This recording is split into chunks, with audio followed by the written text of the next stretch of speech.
Hi, welcome to MILO Sports Clinics Online. This is Coach Jericho from Disc and Pampanga for the sport of Ultimate, or commonly called Ultimate Frisbee. In week 1, we learned about the two most basic moves of Ultimate, the backhand throw and the pancake catch. We are now in week 2, and today we're going to learn the forehand throw and the claw catch. So mommies and daddies, get ready to join your kids and join us for another episode of bonding, fun, and ultimate learning. Okay, before we move on, let's not forget an important lesson from week 1. To start each physical activity with warm-up, so we can prepare both our mind and body. So for our first exercise, let's do some jogging for 30 seconds. Jog while bouncing on the front of your toes. So let's try this.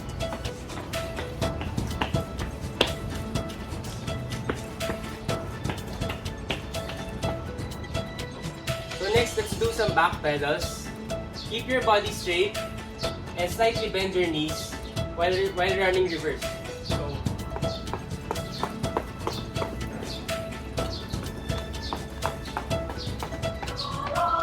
So cariokas, move back and forth for 30 seconds.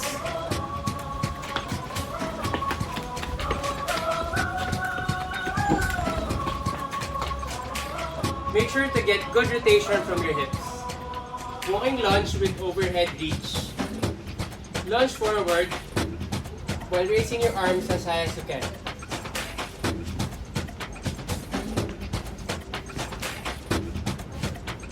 Do this for 10 times. Hamstring stretch. Move one leg forward, reach for your foot, and continue upwards. Switch sides.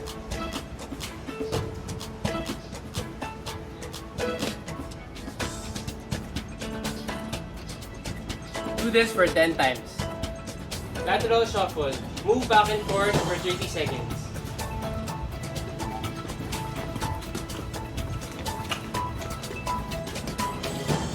High skips. Focus on jumping high and driving your arms up. Do this for 10 times.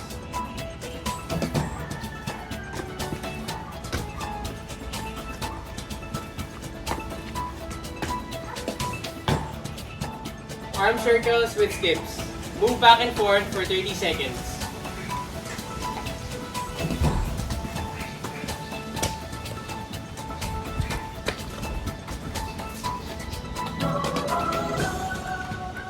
And for the last exercise, let's do some back slaps with skips.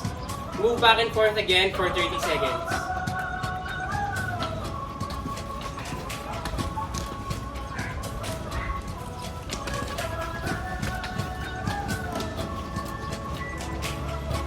Alright, now we're done with warm-up.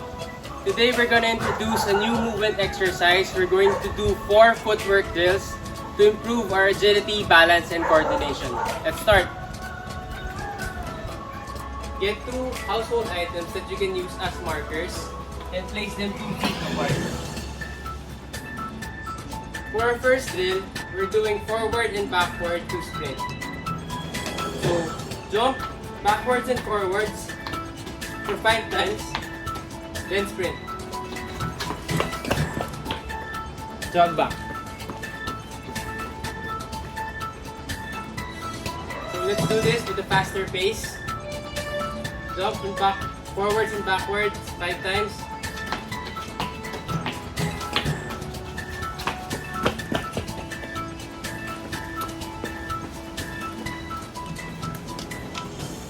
For our second drill, we're gonna jump and run again, but this time we're jumping side to side. Jump for 5 times. 1, 2, 3, 4, 5, then sprint. Jog back. Now faster this time.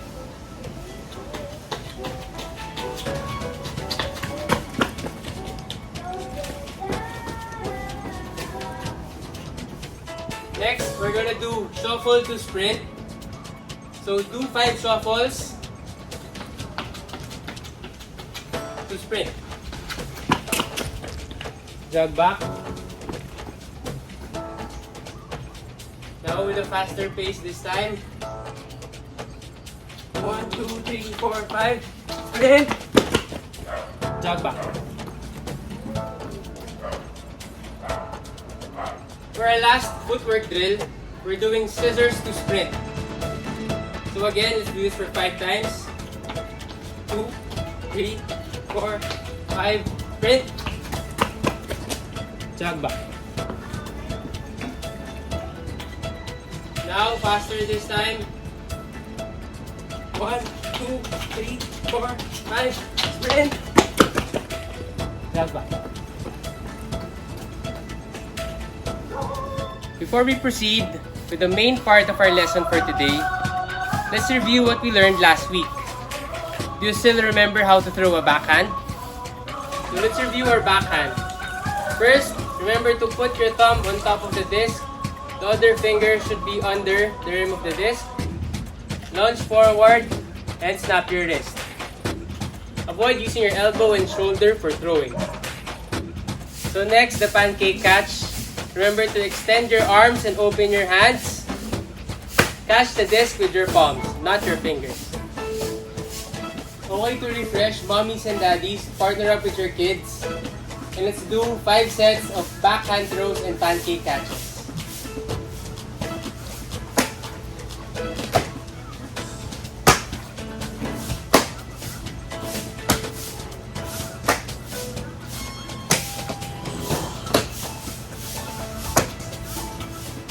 So let's proceed with the main part of our lesson for today, the forehand throw and the claw catch.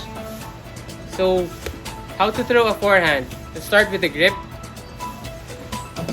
Do an L shape with your thumb, index finger, and middle finger. Put the thumb on top of the disc, on the flight rings. The index finger and the middle finger on the rim. And the other fingers outside the disc. So remember the proper throwing position. Your stance, square your shoulders, face your throwing partner. Now let's do the forehand grip. Again, do the L shape. Your thumb should be on top of the disc. And the index finger and middle finger on the rim of the disc. Extend your arm to the side with proper grip. Lunge, wrist snap, and throw the disc. So now let's practice our forehand. Mommies and daddies, partner up with your kids. Do as many throws as possible until it feels natural.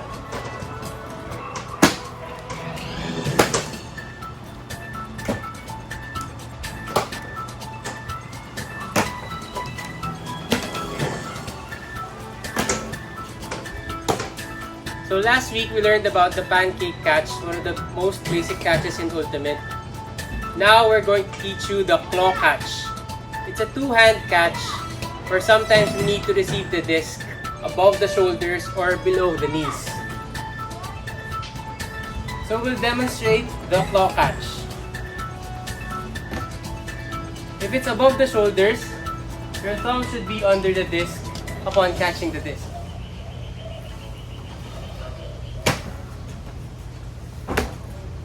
If it's below the knees, your thumb should be on top of the disc.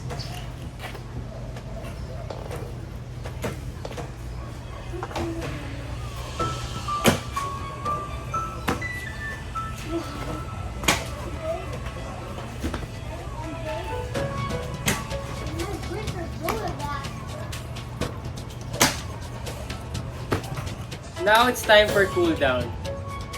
Let's cool down to relax and lower our heart rate. Start with knee hugs.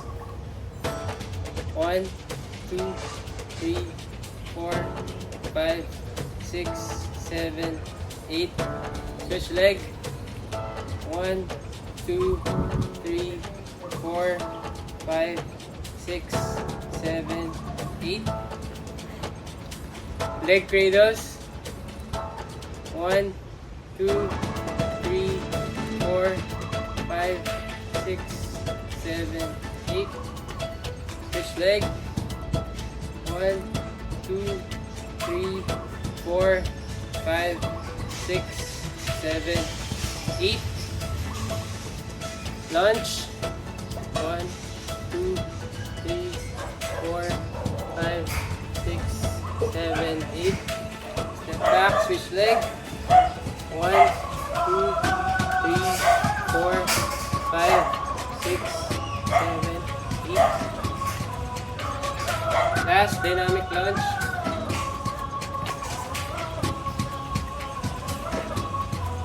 1.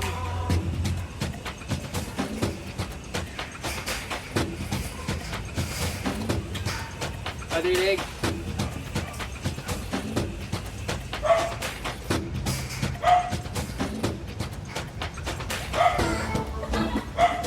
And that concludes our lesson for today. Remember to warm up and do the movement exercises so we can improve our agility, balance, and coordination. Keep practicing your forehand throws and do the claw catches. And cool down after. Mommies and daddies, kids, thank you for joining us. And once again, this is Coach Jericho of MILO Sports Clinics Online.